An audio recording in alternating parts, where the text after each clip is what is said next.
قبريك مسلمة خيسيسا كنا هو قائم يصلي وقائم يصلي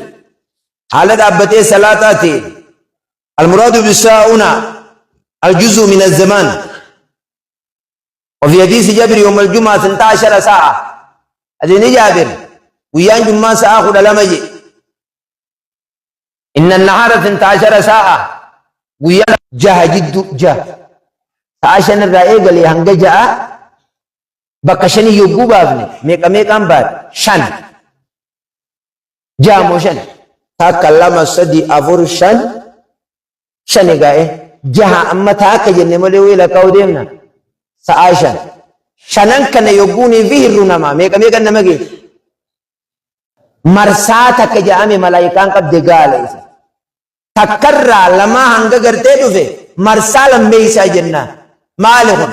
لون سال مرة هنگا سديدتي مرساتا كورد في جاني ميك سديرا ورمالي ورهولات سديرا هنگا عفوري نستقبل إن شاء الله فلدوا غين يجي أما بين صلاة الزوء ما بين أن يجلس الإمام إلى أن تنتهي مخطبانكم تتيجي ولاسانا ديني سيني سان سما بين صلاة الأسر إلى الغروب ساعتك يتون سن زمنتك جنة يقلل مالجي قبسات انتكسي وقائم يصلي يزال الله تعالى وقائم يصلي لا يسادي وعبد من يصلي وتلك ساعة لا يصلى فيها سأن سندوين صلاة تمتوكم والجواب أن نقول هو قائم ليس المراد به القيام حقيقة وإنما المراد به ملازمة الطاعة بريك جنبان أكم بار جنماز نريد كالقلال نريد أو أنك يناغن برو جدو ولتي تفتان جد اتريك أو أنك يناغن مال جامت ما تري قائمة جامت يجو قائمة أسري بودان دعائي خطت جدت تمتي سيوزته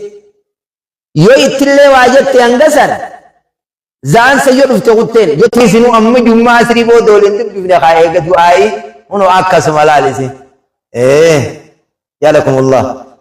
ما نجا علمي كره ولا يرتنيمي نمك خيسني خنا حاجة جبت ورقاقب